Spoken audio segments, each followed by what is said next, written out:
Good evening. Welcome to the regular Piqua City Commission meeting Tuesday, May 18th, 2020. Let's begin by saying the Pledge of Allegiance. I pledge allegiance to the flag of the United States of America and to the republic for which it stands, one nation, under God, indivisible, with liberty and justice for all.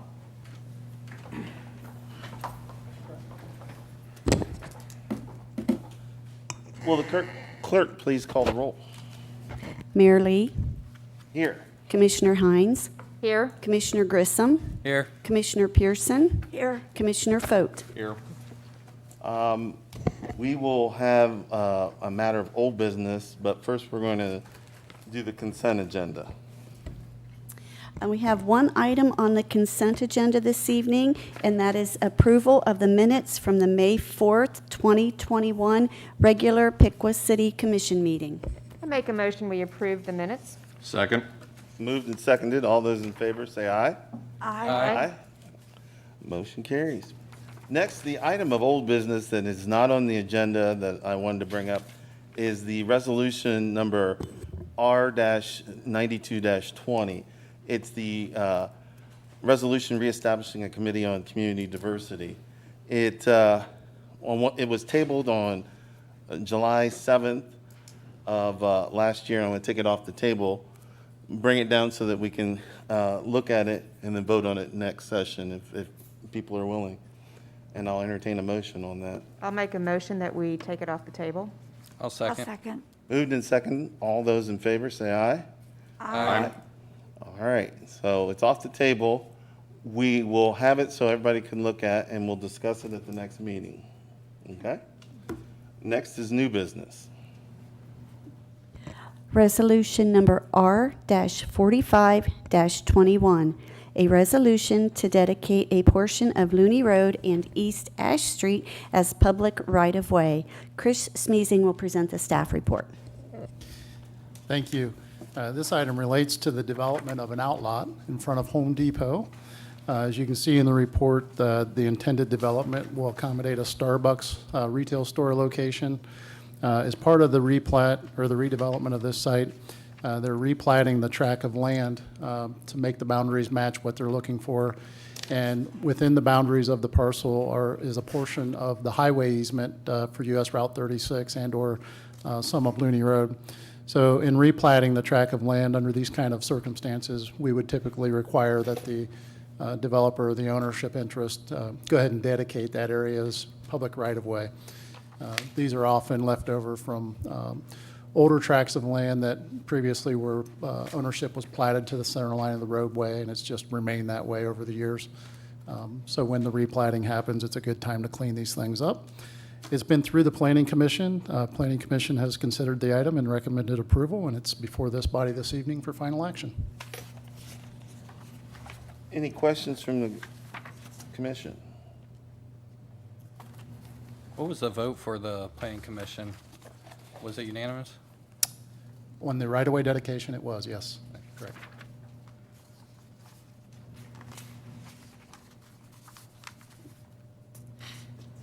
So I wouldn't have to go to Kroger's anymore? You'll have other options. Other options, okay. I like Tim Hortons, but Starbucks there, any business locating in town is a good thing. It looks like there'll be a drive-through too. Yeah, there we go.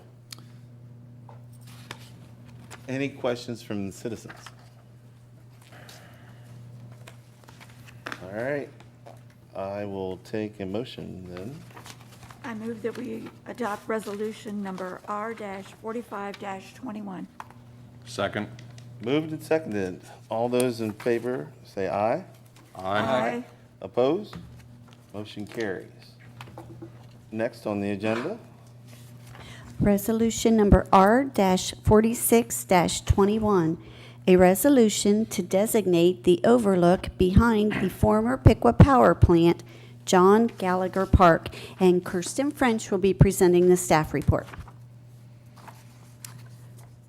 We received a donation from Dr. Jim Burkhart from the Down a River, Down a Beer event fund to fund a Riverway kiosk, which many of the communities along the Riverway have already installed. So this will be our first.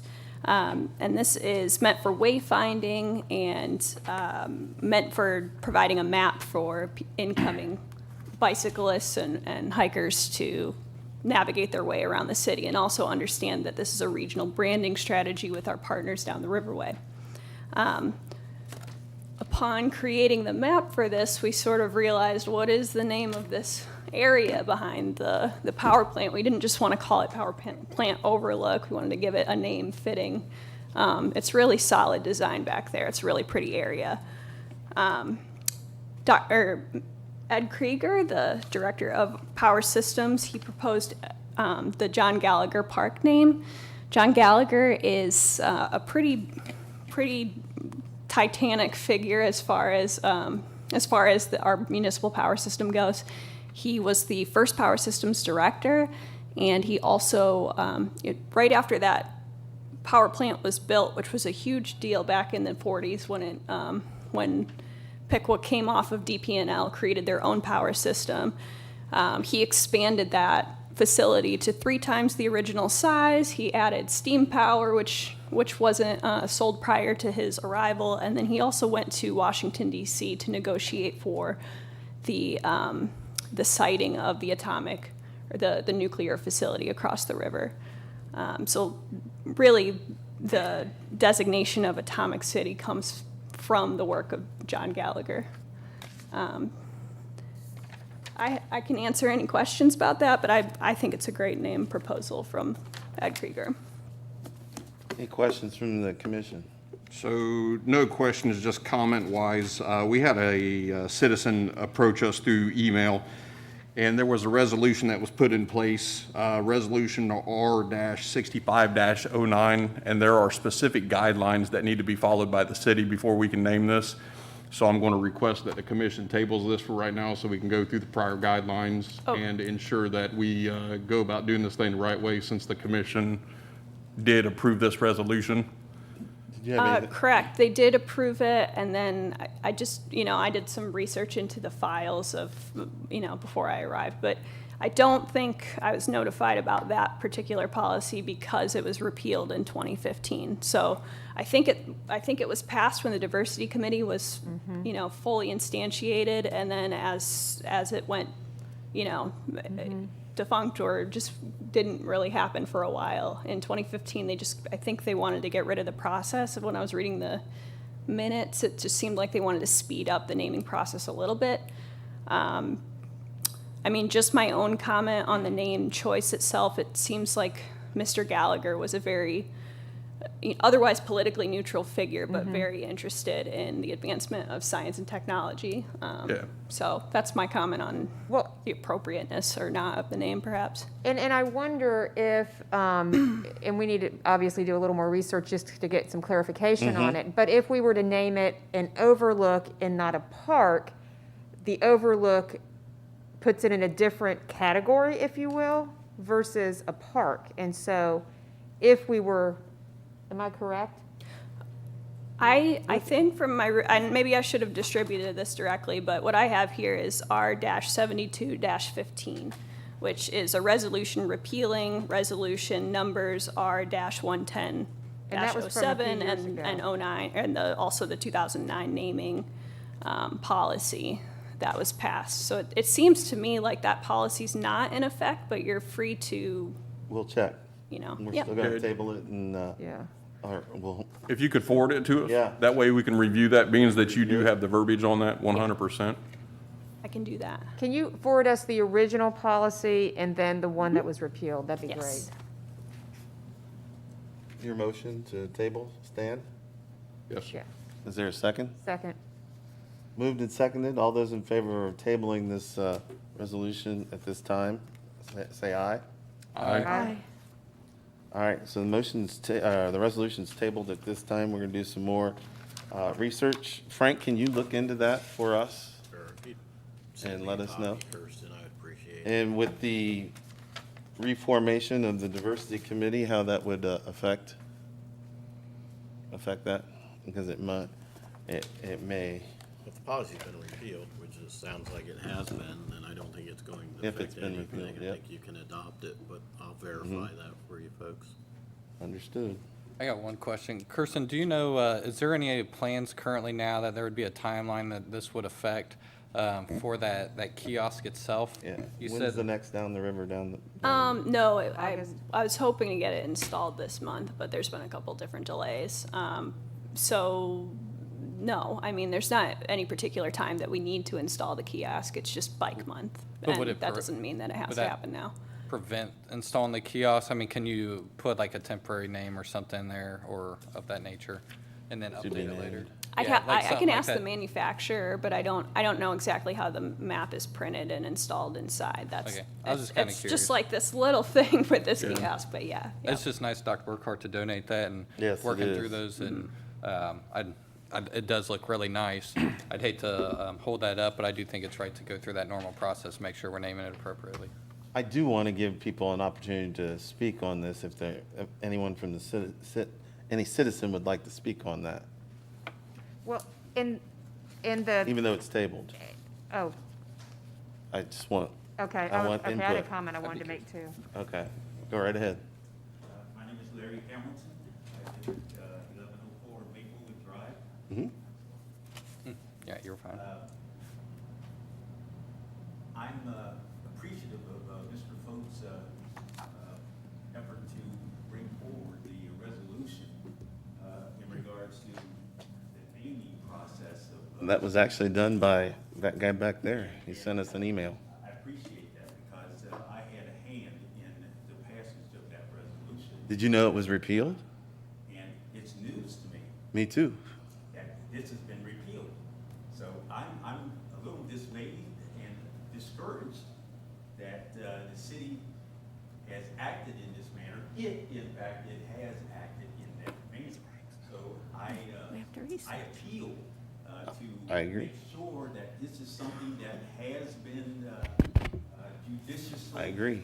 studied and enacted by the Pickens City Commission. Well, I'm kind of hoping that the Diversity Committee's reformation may affect that, so we'll see.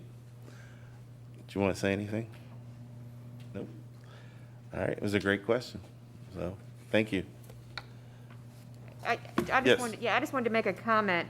The kiosk is part of the branding, the Riverway branding project that's been around for I don't know how many years. And and the idea is if you're on the bike path, everything looks the same. The signage looks the same, the kiosks look the same. So as you travel from, Hamilton, for example, on the bike path and you come through Pickwa, you see these kiosks along the way, which every community has, which then encourages you to go downtown. Troy has them, Sydney has them, in the different amenities that you might have in your community. So it's a great way to advertise and get people off the path for economic development to get them to Susie's and 311 and different things like that. So the kiosks are really nice, and we're looking at putting one obviously down at Lock 9 Park as well, and possibly, I think we talked about Roadside Park as well, as a great place to put them, just to get people not just on the path, but into the downtown area. Right. So that's just to have a little background on the kiosk. Also, we mentioned Down River Down a Beer, just for a commercial, it is August 14th. Yes, so we have So- time, Yep, so it doesn't affect that. But the naming of it should not affect the branding of it. The branding is so that it's there and it all looks the same, despite what we name it, right? right, Okay, yeah. just wanted to make sure. Next on the agenda, Resolution number R47-21, a resolution awarding a contract to Outdoor Enterprise for the Water and Main Parking Lot Improvements Project. And Chris Smeezing will be presenting the staff report. Thank you. This item relates to the ongoing efforts to revitalize the downtown riverfront area. You'll recall through the downtown riverfront redevelopment strategy that this project was identified as an area of need. This is currently a gravel parking lot at the corner of Water and Main. And about a year ago, the city had the opportunity to acquire the property, and the commission approved the acquisition. Subsequently, we were able to apply to the USDA for the Rural Downtown Grant Program and secured $134,368 of grant money to allow for the construction of the project. That'll be supported by $21,000 in electric funds and $39,000 in street funds that will cover the total cost of the project. We received 3 bids for the project, the lowest being the $181,802.40 from Outdoor Enterprises. The other 2 were competitive, but obviously higher. We've built into the amount we're asking for this evening just a small contingency, should we encounter anything unexpected and need to deal with that during the course of construction. But if everything meets with the commission's approval, the contractor is eager to move forward with authorizing the contracts and getting all the documents in order so that they can begin work. And we would expect construction to begin perhaps as early as June, but by July for sure. And it shouldn't take more than a month or 2 to complete the project. And again, this is critical not only to our existing downtown merchants and supporting their needs in terms of off-street parking availability, but also some of the other projects that we've been discussing with regards to the new investment activity and the redevelopment of some of the buildings, repurposing them for new uses. Any questions from the commission? So the one question I have, for parking for the Lighthouse Cafe during this, if we're looking at this amount of time, you drive by there on a Saturday, on a Sunday, that parking lot is continuously packed. Do we have some kind of contingency for that traffic? We've had some preliminary conversations with Pat and Gary just to let them know what's going on, and they're fully aware of it. They're actually very excited that things will be cleaned up. There will be some inconvenience to some of the patrons for a month or so, but we'll work with the contractor to minimize the period of disturbance and try to minimize the period that the folks have to find somewhere else to park. The auxiliary would be the downtown square area. Saturday morning is, generally there's not as much activity there on Saturday morning, and/or Canal Place. So it's a little bit more of a walk, a little inconvenience for a period of time, but at the end of the day, a very nice improvement to that intersection and something that'll work much better for the folks that frequent that establishment. Absolutely, thanks. And I'm glad to hear, we've been working on this for a while, so I'm glad to hear we're getting it done, so it's good.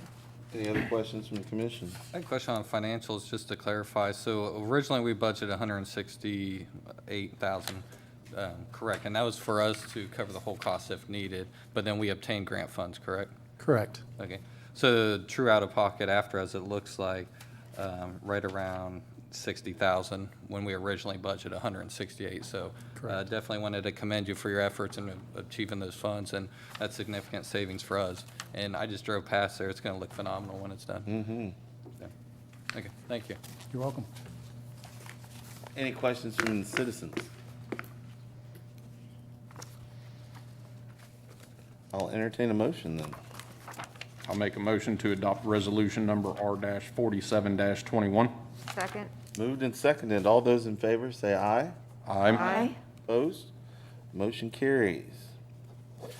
At this point in time, this is a public comment section. This is an opportunity for citizens to address the city commission regarding agenda items, issues, or to provide information. Comments are requested to be limited to 5 minutes, and specific questions should be addressed to the city manager's office. Who would like to speak?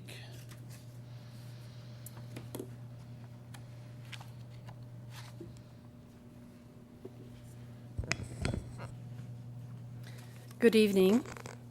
My name is Ruth Kuhn, and I live on Park Avenue. I'm here tonight representing some and many of the homeowners on Park Avenue between Sunset Drive and Washington Avenue. My husband Jim and I have collected names of 23 homeowners on Park Avenue and adjacent to Park Avenue between Washington Avenue and Sunset Drive. That's the two four-way stop signs on Park Avenue. This petition is requesting the city to erect signs on both ends of Park Avenue at Sunset Drive and Washington Avenue, restricting this large truck traffic from using our residential street. The truck traffic has increased over the past few years and has created a number of problems for our quiet residential neighborhood. Park Avenue is only 24 feet wide, and there's a major safety issue with the school buses using our street to drop off and pick up children during the day, making it dangerous for them and for pedestrians using the sidewalk. The trucks are very noisy and causing our street to deteriorate because of their weight. When they go down the street, you can hear them hit a bump and then you hear them hit the street, and it's just like stabbing us in our hearts. 185, if you can believe it, was rerouted on September of 2011, and the speed limit then was reduced to 25 miles an hour. According to the commission minutes from that meeting, Route 185 was removed from narrow collector streets traversing through densely populated residential neighborhoods and was relocated to a commercial corridor street more appropriately designed for tractor-trailer type traffic. That's a real tongue twister. The original route for 185 was Park Avenue, Broadway, and Ash Street. Now it is Sunset Drive from Park Avenue to Covington Avenue. I'll also do a little sidebar comment. If you've ever seen one of those large trucks try to navigate the turn from Sunset Drive onto Park Avenue, it's almost impossible. I have stopped a couple of the trucks. One truck did put it in reverse and continued down Covington Avenue. The other truck disregarded me. The trucks are disregarding any signage on Spring Street and Ash. On Spring Street and Ash, which is the beginning, it's the other end of Route 185. You go down Ash Street, then you go Broadway, and then you go down Park Avenue. Well, right up on one of the light fixtures, it says no through trucks, but that's completely disregarded. The consideration of this rerouting was the relatively narrow width of the affected streets, the residential environment in which the streets are located, proximity of schools, the number, proximity, and site conditions related to our driveway openings, and intersecting side streets. So when those trucks go down Park Avenue, there's so many driveways, there's so many side streets, and trust me, they're not going 25, they're not even going 35, they're going a lot faster than that. So consequently, after 2011, now we are back to the same problem. Large tractor-trailer trucks using our residential street are not adhering to the 25 miles an hour speed limit. As I stated before, my husband Jim and I have collected names of 23 property owners along Park Avenue. These owners are requesting appropriate signage and allowing us quiet enjoyment of our residential neighborhood in the Piqua community. I will say another comment. This by no means is a disrespectful way that I want to present this to you. I'm trying to do this in the most respectful way I can, that is by notifying the city manager and all of you that I was coming this evening. Mm-hmm. But I hope you will put this on your agenda, and I hope maybe we will be able to have some relief from this terrible truck traffic. So how many trucks do you imagine a day go down your street? Well, you know, Chris, it's funny you said that because Jim's kept a tab. And he said, "Do you want to take this tonight?" And I said, "No, it's kind of embarrassing because from 2008, there are so many trucks. Just in the short amount of time, our two computers are in the front of the house. When I was typing up my notes that I wanted to report tonight, at least 5 or 6 trucks came down Park Avenue. And when they come down Park Avenue again, it's not like they're going quietly down Park Avenue. They are racing down Park Avenue.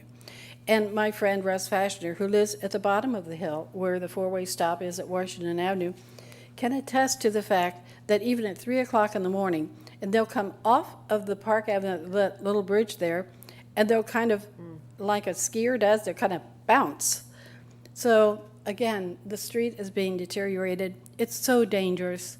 And there's another way for the trucks to, I think they're using, I was telling Chris, I think they're using this as kind of a quick way to get through Piqua. If you think about it, and don't tell any trucker this, but if you go down Park Avenue, and if you go down all the way to, in fact, if you go dead end to Downing, if you turn left and right and then go out Main Street, you can hit 75 really quickly.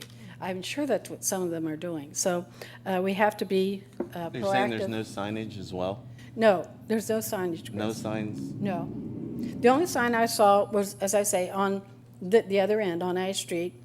If a truck was going to go the old way, 185, he would have continued down Ash Street through, across Main Street. There's a sign up there that says no through trucks. I have asked, and I'm not saying this to be nasty to anybody, but I've asked about this for a couple of years. I've attended a transportation committee meeting. I don't want the police to have to do anything extra. All we're asking for is some signage, and maybe the police could even take a look at the 25 miles per hour speed limit on our street. All right, thank you. Chris, I have, oh, I was going to ask him if he wanted to address any of that. Paul, did you want to? Yeah, so there's a few considerations, and I'm happy to schedule time outside the meeting if Ms. Tamplin reach out to you, and that'll give me an opportunity to speak with the city engineer and go over some of the things that we need to do. It may take a new traffic count, and if we put traffic counters out there for 24 hours a day just to get axle counts, speeds, things like that, so we have some pertinent data that's relevant. I'd be glad to do that for you. In addition to that, there are certain signs that can be put up and other ones that cannot be put up based on regulatory compliance, and so we'll have to look into that. Just putting a sign up doesn't necessarily mean that the police can enforce that. So there's a lot of different elements that we'll have to take into consideration on this, but I'm certainly willing to talk to the folks that are on staff and find out what we can do, lay out a plan, whether it's, we've done what we can do or there's one more step that we can do. We'll figure something out and I'll get back with you. It's interesting that you say that about the signage and that the police, I don't want the police to have to spend a lot of time, surveying our street or looking over our street. There is a sign at the bottom of High Street Hill. If you go Washington Avenue and it dead ends to High Street, there's a sign that says trucks and it like this. They cannot go up the hill. So, it doesn't have to be a real sophisticated study. Could we just put up a couple of signs? So, and I can tell you, just as with many signs, whether it's slow, children at play, duck crossing, signs that ask people to do something that generally they're not going to follow anyway. What I've found, and I've been doing this for 30 years, and what I've found is, quite frankly, people will not disregard the sign. And so the people that are actually the ones that are taking that route on a frequent trip are probably the ones that they know they shouldn't be going that way, but they also know this is their shortcut because they're local. Again, it becomes, for the people that are doing this on a ritualistic basis, it's an enforcement issue. For people that are out of town following GPS, we can have it updated in Google Maps. Try to get that traffic shuffled over and make sure that all our information's updated on the internet. But typically, if they see that sign, they're going to disregard it. And I can tell you there are many circumstances where it says, trucks not permitted, whether it's because of the width of the pavement and overhang. I've done bridge repair for years where trucks, it says low bridge ahead, they drive right through it and they rip the top of their truck off. So it's a very difficult thing, but like I said, I'm willing to look into it, and if there's some way that we can engineer in a reduction of that kind of activity, we'll certainly do it, whether it's a sign or something else, and if there's just an enforcement issue, we can approach it that way as well. But And if we could have something done soon, that would be great. Yep. Well, I'll look into it, and I'll need a few weeks. I mean, we have a holiday coming up, and people have scheduled vacations. But certainly within the next few weeks, I'll get something put together and get some time on the right. calendar with you. Thank you. You bet. Thank you. Thank you all for listening. Thank you. Chris, Oh, that Chris, sorry. I know that we've talked about this quite a bit, and I know in the rerouting meetings that we had, I can't remember the name of that, with Planet Piqua. Thank comp you, plan. Planet Piqua, right. And I know one of the things we talked about was the GPS and the fact of needing to update because some of these people are using old GPS and still on that old route. So, and I know with COVID that hit and we all got kind of, kicked back with it, but isn't Planet Piqua going to, wasn't that, because we did talk about that. We talked about them downtown too. So the origins of the rerouting of 185 was the Planet Piqua comp plan update. And it was feedback from the citizens regarding the state route going through the neighborhoods and whether or not it really belonged there. So that prompted the 2011 action with ODOT to request that it be rerouted, and we were successful in getting them to do that, which is no small feat. What you're referring to is in the Code Piqua Development Standards update, we're looking at creating a very defined set of truck routes so that it's easier for our police personnel to enforce when trucks are not where they should be. It's clearly understood there are appropriate routes and they're marked in a prescriptive manner saying this is the way where you should go, as opposed to, you could argue every side street along a state route or a U.S. route warrants a no truck sign.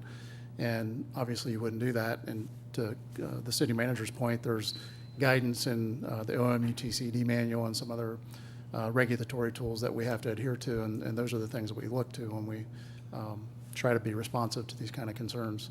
So there is, to your point, some action that will maybe help further alleviate, the violations that may be occurring in terms of folks driving this route when they shouldn't.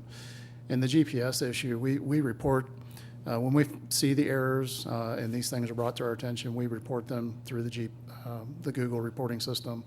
But there's an underlying company that really does the mapping for most of these entities, and we report it to them as well. So we report it to all the known sources where we can report any errors in their mapping. But you still have folks out there who have antiquated software, and they're following what their little device is telling them, and they're oblivious to the sign that's right in front of them that says 185, go this way. So. Yeah, Thank you. yeah, thanks.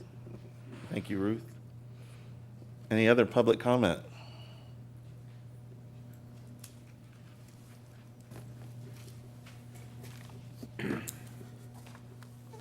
My name is Larry Hamilton. I live at 1104 Maplewood Drive. And I wanted to come up and see if I could obtain a follow-up in regards to my last visit and raising questions about the racism resolution that was passed by the Piqua City Commission. And I was hopeful that I might be approached by the city manager or city commissioners and given some briefing as to what our efforts are in regards to, that resolution. But as resolutions go, they may not have any real lasting significance. And I hope that we can, recognize the importance of, staying focused and staying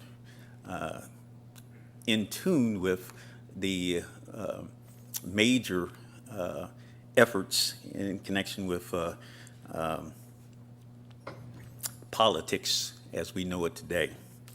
But I wanted to, come up, Chris, and acknowledge something else that was in regards to the Catholic Telegraph, that I saw the article featuring you in their Black History edition.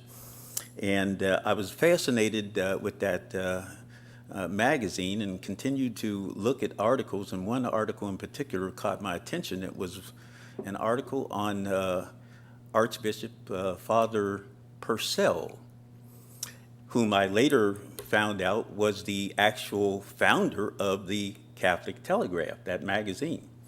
What was interesting was that that magazine was founded in 1833.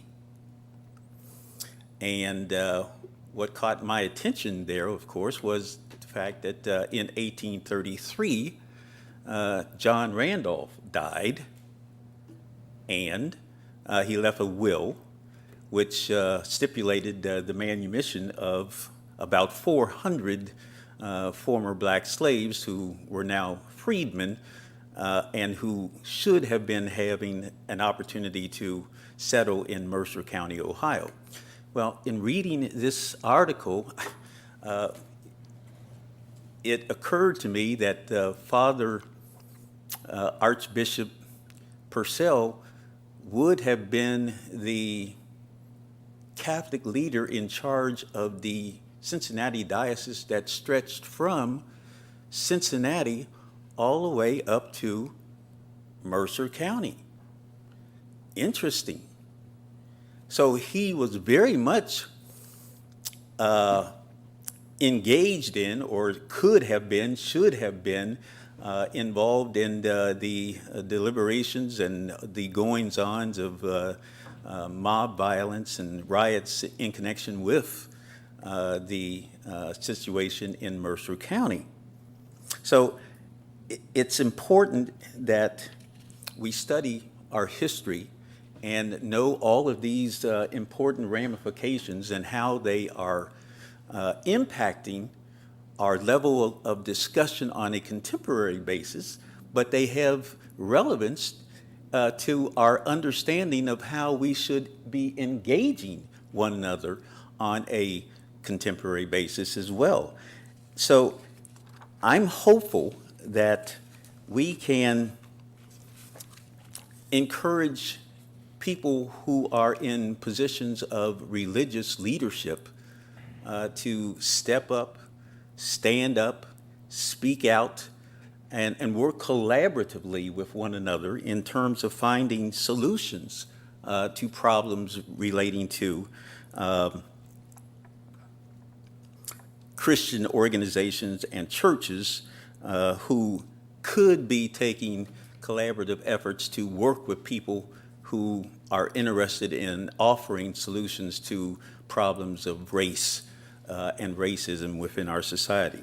And I stand ready to talk with the city manager or the city commission or other groups of people within the community to see if we can't be collaborative in our efforts to move forward Have you approached in that any regard. of the religious people in our community as well? Pardon me? Have you approached any of the religious people in our community as well? Absolutely, absolutely. I'm The talking Catholic about Church? people on an individual basis and people, you know, who represent leadership of organizations There we go. like the YWCA or YMCA, Specifically, PAC, your, you know, your point Piqua was Association about, of Churches and so forth. Yeah, as so- well as other, you know, church organizations like my own that I attend. Yes. have you which approached is- the Catholic Church in Piqua? Well, Both of them. I will be sharing this information that I But I have, wanna- you know, researched in connection with Father Purcell. It's interesting. My nephew attended Purcell. And he You told me. probably doesn't have a clue as to what ownership identity standards were applied to allowing Father Purcell to have his name attached to that school. But, you know, that's another part of resolutions that are important and need to be, you know, responded to in regards to the ability of communities to assign ownership identity in terms of people who merit that distinction.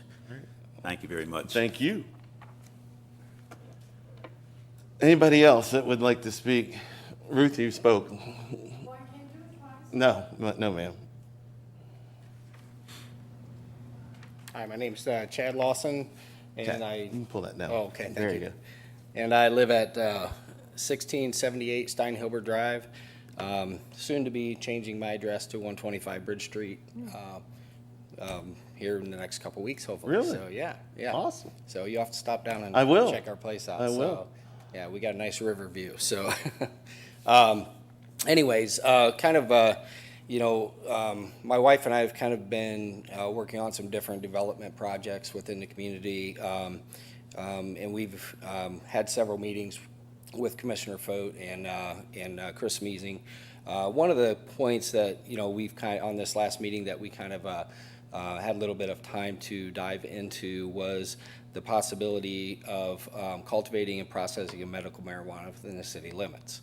So And again, this was just in there with kind of some other talking points that we had. I've recently been in contact with a past Piqua resident who has just moved back from Portland, Oregon. Spent about 16 years out there in that industry. So very knowledgeable. So we've been into some discussions on this, and we are kind of in the process of getting started to collect more data to kind of show how the opportunities that this could possibly help the Piqua grow this job opportunities and tax revenue for the city. So that's kind of what we're looking at right now. So we just kind of wanted to bring this up as a discussion. And again, we intend to kind of continue to put some statistical data together for you to just show these points and see if that's something that we could consider here. So Good information. We appreciate your stepping forward and looking into that. Because Absolutely. if anything can help the city with tax revenue, that I think it's a great I think it's a opportunity great for us, opportunity as well. and I think it's worth looking into. So for sure. Thank you very much. We I appreciate it. Thank you. Tell your wife I said hi. I will. Woman, one of my favorite DARE teachers. She was. I do want to say I appreciate you guys looking into that. I know that's something that was brought up last commission meeting, not just the dispensaries, which I've been following, but also the cultivators and processors. Definitely some opportunity there and interesting to find out. So I would like to see more data on it, just to what opportunities it could bring, and seeing how that could relate to our economics as well as demographics. So thanks for looking into that. try to have that together, by next meeting, potentially. Sure. Okay, Sure. absolutely. That'd be great. Well, and the good news is now there's more licenses. More available, license. so- Yeah. Absolutely. Because Thomas has been really on top of that. He's been on top of it. So I just want to take a quick minute here. Myself and Chris Meason did have the opportunity to talk with him, and I felt coming out of the meeting personally myself that, very productive conversation that we had. And, I can only say it's forward progress for the city to look into something like this, because as Chad mentioned, the possibility of job opportunities coming here, not just normal job opportunities, but skilled jobs that would actually be brought to our community, and along with the tax revenue. revenue as well. I think it warrants a conversation on all ends to look at this thing and, continue to move on and make sure that it's a good fit for the community and understanding what it can do for us. So appreciate your time in the meeting and look forward to more of them. Thank you. Anybody else that would like to speak?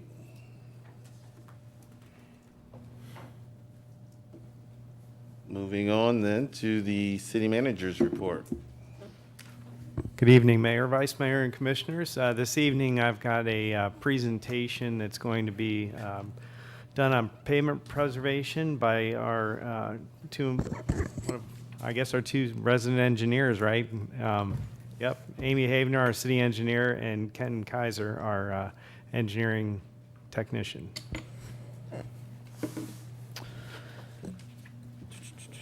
Thank you, Commission, for letting me speak here today about pavement preservation. As you guys may know, recently here in the last 15 years, we've had to mostly follow Vectren and kind of the road deterioration that they've caused. But here in the next year or so, they will be finishing up those projects, and we hope to kind of look at in a fresh way of tackling our pavement preservation, along with carrying out, utility fixes and things along that nature. Generally, pavement preservation, it's thinking about, how we want to maintain our streets, how we want to keep them in a good working condition, so that way, our citizens and anybody that travels through Piqua can do so in a safe manner and, a nice, smooth ride. The best way to do this is through a cost-effective treatment, and when this is done at the right time, it can restore the pavement condition back to what it originally was. If you do this, if you have good conditions and you continue to work on it, you don't have those very poor roads that become super expensive with rehabilitation and reconstruction.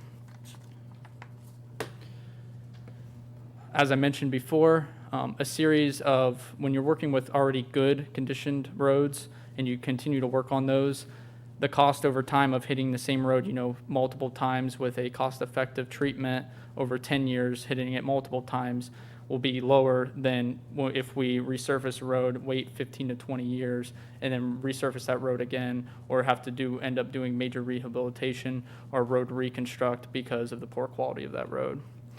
And as you can see, there are 3 types of pavement preservation. One is routine maintenance, preventive maintenance, and minor rehabilitation. We currently do routine maintenance and minor rehabilitation, but we look to add a preventive maintenance. That idea and that concept was kind of introduced to us by Paul. So kind of what is routine maintenance? This is kind of the items on the roadway that you may not think about, that need upkeep. This is your signage, things along that line where, these need to be continued to be updated to keep the roads safe. These are normally done in-house, but aren't really available for federal funding. So some examples of our current maintenance would be Public Works doing pothole patching, after a tough winter season and snowplows and such like that. We have to do a lot of patching on our roads to kind of make up for that. They replace signage, high winds or just deterioration of signs over time. Those constantly be replaced, so Public Works is currently doing that. And in our resurfacing program, we do things like, tree trimming and pavement markings on the roads that we resurface to help maintain those as well. This is the new kind of idea and method that we're looking to introduce into the city of Piqua in the next year or so. And this would be preventive maintenance. When you think preventive maintenance, think of cost-effective treatments to roads that are not necessarily in poor condition, but are in fair to good condition, that we want to continue to keep those at that level rather than letting them deteriorate to, a poor condition road. This is just keeps it, preserves the road, retards against future deterioration and things along those lines. This is more of a surface treatment rather than actually getting into the asphalt, but it covers the entire road to a degree and, preserves that road. The graph you see here, it can be a lot, but on the left you have the PCR, our pavement condition rating, from 0 to 100. This corresponds to, I don't know if you've seen our map on our website, where all the streets have been, the data for their PCR has been collected, and it shows. So you have 0 to 100, obviously 0 being absolute worst, 100 being, just resurfaced. The line you see is kind of the life cycle of a road. So over, the first 8 to 10 years, generally it's, at a good condition, but once it hits that 12-year mark, around that, generally it starts to deteriorate, and once like 15, 16 years, it really starts to spiral down. That top section is where we would look to add preventative maintenance that, keeps it from hitting that downward spiral and kind of continue to keep it in that fair, to good range. So can I ask a question real quick? Yes. So kind of this curve, it's if you don't do that preventive maintenance right at that 12 years, it would normally just drop pretty significantly. Yeah, and that's what we're trying to do, is we're trying to, like I said, with Vector, we've had to been following resurfacing, but we're going to be able to kind of diversify on how we attack this.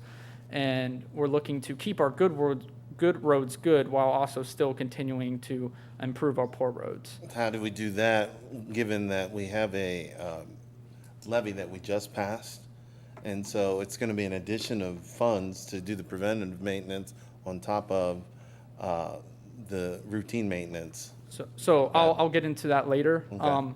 But generally, like I said, we've been having to follow veterans, so there'll be that decrease and that extra road deterioration from them. We'll be able to continue to resurface the roads that need to be resurfaced, but also keep the roads that are in good condition now. We're basically going to kind of diversify our budget a little bit. It'll take a couple years to continue resurfacing and get our really poor roads up to Will a it good reduce standard. the number of roads that we get done, is what I'm asking. Yeah, now I'll show that Thank you. here in the future. Gotta ask. Oh, sorry. Yeah. So an example of preventive maintenance would be crack sealing. This is just hitting roads that from 80 to 100 pavement condition rating.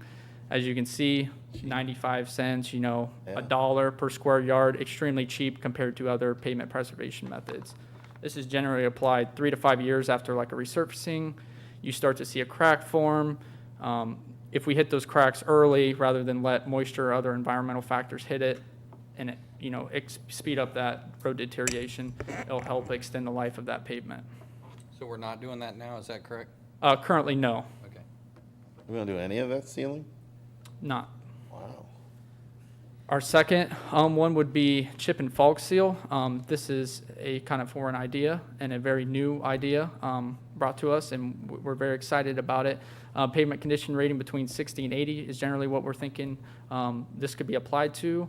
This is, like it says, 3 to 3.25 per square yard. Still relatively cheap when we're going to be looking at other pavement preservation ways, but it will restore, the street on the surface level to a nice smooth roadway, and it will extend, that good condition road for another 5 to 10 years.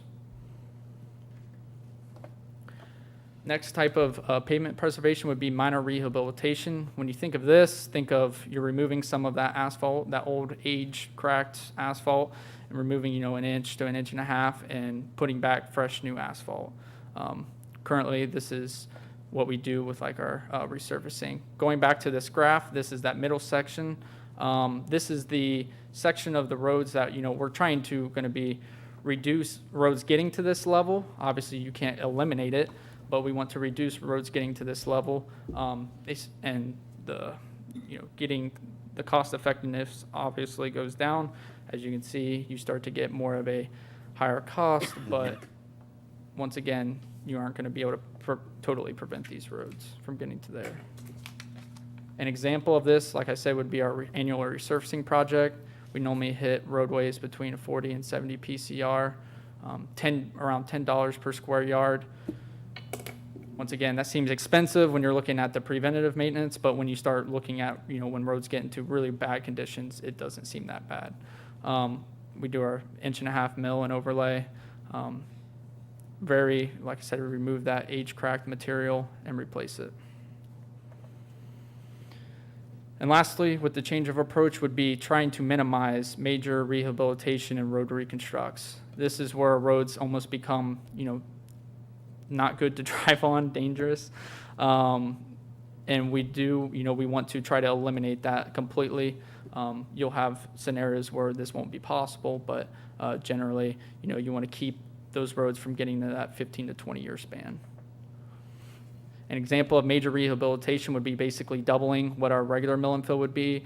It would just be getting rid of that entire top layer of asphalt and putting all new. It would increase the strength, bring that road back up to a good working condition, but then you're looking at $20 per square yard. And obviously this depends, like the PCR depends on, traffic count and trucks and things along those lines, but generally we'd be looking at a 20 to 40 PCR for that. With road reconstruct, sometimes this is kind of inevitable, and you can't really avoid this. This is when you generally have a bad base. This could be extremely expensive, up to $50, close to $60 per square yard. There are some positives. Obviously, you get a brand new base and brand new road. That road will be set, for 20 years, and you can take care of underground utility problems while you have that base exposed, but at the same time, extremely expensive. The images on your right are actually a road reconstruct we had to do off of our last resurfacing project in 2020. This section of Walker Street was on our resurfacing program. They started to, mill it, realized that the base was bad. We had to have Public Works come in, put all new aggregate, set a new base, and then pave it ourselves. So streets like this, like I said, there was a utility problem there, so we got to fix that as well, but you'll have that when the base is bad. And once again, we want to try to eliminate these or minimize them as much as possible. So our change of approach in the future and the positives about preventative maintenance would be, to keep resurfacing budgets manageable. We want to avoid poor pavement qualities by keeping our good streets good, but also continuing to work on our poor streets and bring those up to a higher standard. When we reduce our resurfacing budget and add these preventative maintenance techniques, if there are spikes in asphalt prices and things like that, it won't be as detrimental because we're reducing our amount of resurfacing. And this will take time, multiple years, but over time, we'd like to get every single street in the city of Piqua on a 15-year plan where there is some kind of maintenance or something being done to that street rather than it deteriorating past that point. And we do predict, annual funding and grants should cover that. This is an example of diversifying our budget. The top one, the top right, shows kind of our current budget when it comes to what we do each year. So I took the last 3 years with resurfacing. On average, we spend about $600,000. That's not including ADA ramps and things like that. But in that $600,000, we got 56,000 square feet, around 8 lane miles.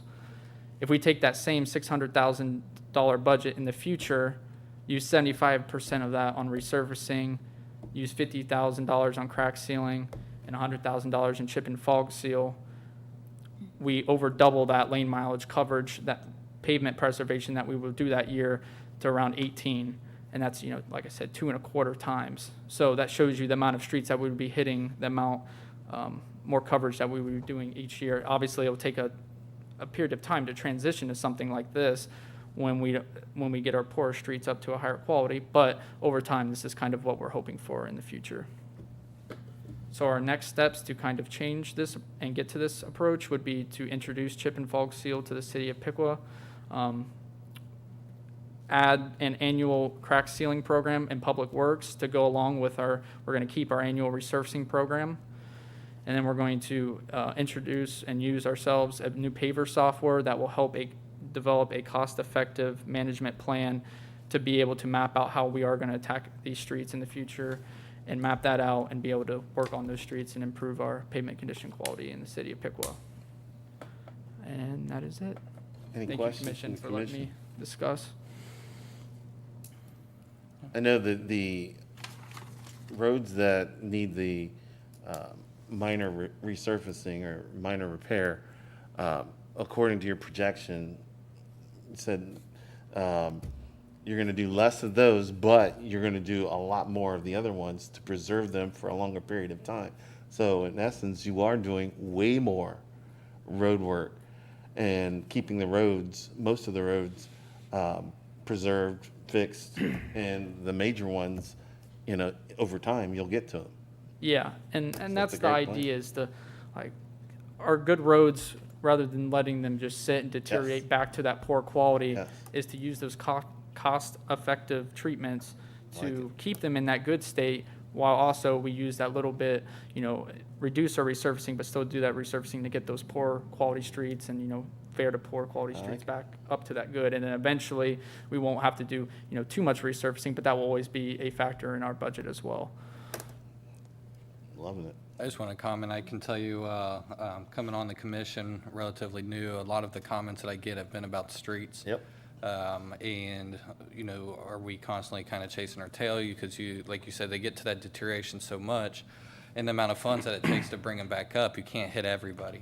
And you feel bad because the streets are in bad repair, but then you're also trying to take care of even worse streets. And so to have something that not only people can see that things are being done as preventative, I think is going to mean a lot, and just that perception that you are working not in just in particular streets, but that you're touching many more, as Mayor Lee said. I totally agree. And I think it just shows in that we did just have that Levy that passed in pretty high regards, that people really do care about our streets and want this. So I think that it's being smart. I think it makes sense. Yep. And I do appreciate the work, and I know it'll take a few years to kind of get everything in place, but it's a step in the right direction. Yeah, and like I said, we've been more reactive with following projects and things This like is that. proactive. But once these projects stop, we'll have a chance to be proactive and really start to tackle these streets. Loving it. Love it. So can I Thank you. curveball this thing real quick? Just because, as the markets continuously change and asphalt and concrete become more competitive against one another, so when we talk about road rebuilding, specifically, I'm going to talk about our heavy traveled roads like the 36 area, the Looney Road area. Park Avenue. Is there any way to possibly look at, for that high traffic, high density that receives a lot of semi-traffic, to look at a concrete program for those that last a little bit longer, when you do more preventative maintenance with that, Vice doing an asphalt, is there a program that we could possibly look at future, not to interject in on this thing, but, 10 years down the road, possibly start looking at those kind of fixes as well for that kind of traffic area? So typically on the federal funds, concrete is not one of the options they will pay for. So, I'm sorry, I have a cold. You're fine. So normally, it's just the asphalt. We are running into 36 as a prime example. There's actually concrete underneath that roadway that we just did the pavement repair on. And that's why we're struggling, because they asphalted over that, and now the asphalt is not adhering, so it's shoving. But concrete, it's durable, but it is very expensive going in, and it's noisy. So I know that's a lot of the trade-off too, but a lot of the federal funds will not cover concrete just because of the upfront cost. All's good. All right. Like I said, maybe that'll change as the market changes too. Thank you. This is your idea, I take it? Yeah, it's just. It's a great idea. Bring- Not bringing that some it's to the bad, lot. it's a great idea. I appreciate that. that. We have a good team, and You do? once we introduce paver, right now we're in the process. We have a RFP out on the market and trying to get the data. Have a company come in and collect our new pavement condition data. Once we have that and use paver to kind of do the forecasting model, I think what you'll find is that we're woefully underfunded in our paving. While that is problematic, it also allows us to look at alternative methods that, maybe haven't been considered in the past. If you look at like even a chip seal with a fog, which is basically a chip seal and then you put a layer on top of it, it ends up looking like asphalt, but primarily people that live in town, it's not considered to be an urban pavement treatment, but it is very cost effective. It's self-healing.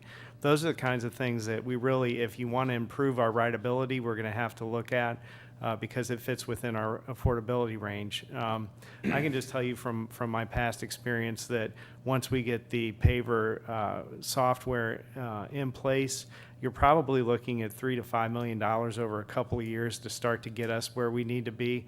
I can just say that from, again, past experience looking at the pavements and the amount of lane miles, that there would be a substantial investment to really make this a community that had 70 PCI rating. I don't think we need to be there. 60, 65 is fine. And that's what the paver will allow us to do, is do forecasting. So as we bring budgets to you year over year, we'll inform the public as well as the commission to show you that we are making progress forward, albeit slow. I was just doing the math, and by the time we get 15 years out, I'll be eligible for Social Security. Oh, man. So it's a slow process, but as you can see, we have a young and talented workforce that's going to take care of that for us. All right. Anything else for your report? Last on my report, I just wanted to read, we had a press release on the new COVID-19 governor's executive orders. And so this week, the Ohio Department of Health amended its remaining health orders to conform with the new CDC guidance regarding COVID-19. Governor DeWine has also announced that the remaining health orders will expire on June 2nd, 2021, with the exception of some orders for safety and congregate living, public transportation, and health settings. The CDC guidelines allow those who are fully vaccinated to stop wearing face masks. Those who are not vaccinated are advised to continue wearing face masks and socially distance from others. The CDC also recommends making clear that businesses will be able to choose for themselves whether they continue to require masks in their premises. Businesses may also leave it up to the customers and employees to choose to wear masks or not. Ohio's orders continue to require masking in congregate settings such as nursing homes, assisted living, and in settings with large number of unvaccinated individuals such as schools and daycares. The city of Piqua will update policies for city facilities to reflect these new CDC guidances and ODH guidance orders. Beginning May 19th, 2021, citizens will be able to reserve the Fountain Park Dining Hall and the Moat Park Community Center for rental activities that will commence on July 5th, 2021 and beyond. And you can call the city Parks Department to start those reservations right away. Beginning June 19, 2021, after all health orders are rescinded, city buildings will be fully open to the public within the recommended recommendations, and that all unvaccinated individuals will be wearing masks, socially distance themselves from others. And lastly, on June 2nd, after all health orders are rescinded, City held public meetings such as the commission meeting this evening will be open to the public at full capacity. Unvaccinated individuals are cautioned regarding attendance at large gatherings where social distancing may not be possible. So we will be getting back to somewhat of a state of normalcy. You'll see the stickers be pulled up on the floor and no more one-way in, one-way out traffic here. Great. And that's the end of my report, unless you have All any questions. right, so can I ask you for the next meeting to give us an update on the money that was given to the city by the state and what's being done with that? Yes, and I can just give you a quick update right Sure. now. So things have kind of slowed down in the state, and so while they thought the first tranche of funding would be available on May 13th, they've pushed that out approximately 10 weeks. And so, yeah, it's the end of the budget cycle for the state, and I think that has come into some conflict with them getting these allocations out. So we're looking at, that would be probably the end of August before we have the funds available. What we're going to do in the meantime is get some legal opinion on what those funds can be used for. They're a little bit more restrictive this time. And of course, our cost accounting has to be in line with that for audit purposes. But we're going to definitely draft some options for you to look at and discuss with the commission. Appreciate that. Hopefully all that money's not going to the lottery. COVID lottery, that is. All right. Next is commissioners' comments. We'll start with Commissioner Foat. So tonight, really don't have much to talk about. I'm just going to request that the citizens be vigilant. You know, we're back to mowing grass. I'm going to ask the citizens not to blow the grass out into the streets, please. Amen. Drive up and down the streets all the time and see all the grass that's in there. Unfortunately, that water goes down in our storm sewers and it's sent out to the water treatment plants, and it's got to be extracted out of there. So just be vigilant. Please don't blow the grass in the streets. And also be kind to your neighbors, talk to them, say hi to them. And police up some of the litter in the town. I'm going to request that as well. You know, we have a lot of people that walk our streets, sidewalks, so on and so forth. You see trash get dropped all the time. Don't be afraid to bend over and pick that up, and don't be afraid just to carry it and put it in a disposal can at that point in time. It's just all about making the community prettier, beautiful, and when we have people that come to our town and visit it, you know, they don't see all that's going on. So that's my request for tonight, and that is the end of my comments. All right. Commissioner Pearson. I just wanted to remind everyone that we're going to have our first town hall meeting on Thursday evening, which is May 20th at 7 p.m. at the gazebo. And all of you that have concerns or questions or comments, you're invited to come and talk to any one of us. And city manager will be there as well. We'll provide water, bring a lawn chair, and of course, bring your comments and questions. Thank you. That's all. Commissioner Grissom. I don't have much either, but Jay with Watch Pick wasn't here. I think you'd appreciate a plug for the photo drive. Yep. Approaching on June 12th. If people weren't aware, we had less than 8% Piqua turnout for the May elections, with 46% that are not registered to vote in Piqua. So the whole purpose of the drive is really just to get people out to register to vote. So, which of course is very important as we approach for the next election. So Shout out for his, give a prayer to his sister as well, and brother-in-law who are suffering from COVID. All right. Thank you very much. Just a couple things. Congratulations to our high school graduates. Hard to believe we've got about 2 weeks of school left, and they are on that final kind of ride to high school graduation. So congratulations to all our graduates here in the city of Piqua, and also college graduates as well. This is an exciting time, and it's fun to drive around and see evidence outside people's house celebrating the achievements that their young folks have made. Just a reminder, we are coming towards Memorial Day weekend. Hard to believe that that is upon us, and we're excited that we are returning to more activities and more normalcy, if you will, with our parade and other activities that happen on Memorial Day. Also, the Pearson Run and Walk as well that is happening at your facility, Chad. So just great opportunities for people to get out and get active as our weather warms up. Also, reminder, 4th of July, there is a call for vendors, and so we are going to do some 4th Fest activities downtown and fireworks, and so, again, there's a lot going on, and slowly opening some things back up for the citizens. Also, Main Street, the farmers market is going to be back, and they are starting third Thursdays, which will have a little different feel to them. The market will be there, but there'll be some music, food trucks, and things like that, just to kind of give us, and then, again, another place to come out, socialize, and get back to some normalcy with some activity downtown. So come downtown and enjoy your city and enjoy getting to hang out with some of your citizens. So that's all I have. All right. I don't have much. I want to congratulate all the expecting graduates. I know that Piqua Catholic is graduating 8th graders. I have one that's graduating right now at 7. And so I want to congratulate them. And I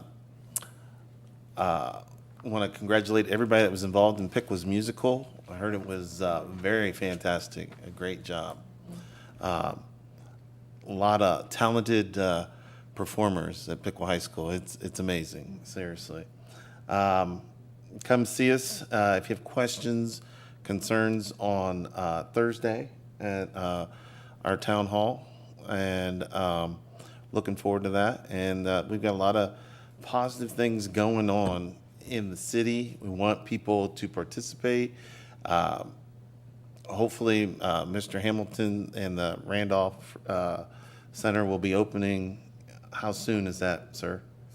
We have the soft opening this weekend. Yep, I'll be there. I'm going to visit, but when it opens, you'll let us know, right? I'll give a shout out to that. Please, if you see him, if you see his vehicle down there, stop in and say hi to him. Make contact with him. I want to support that. That is the Randolph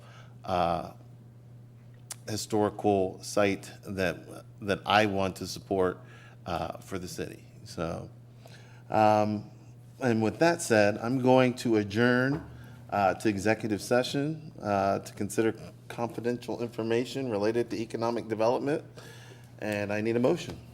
I'll make a motion to adjourn to executive session. A second. All those in favor? Aye. Thank you.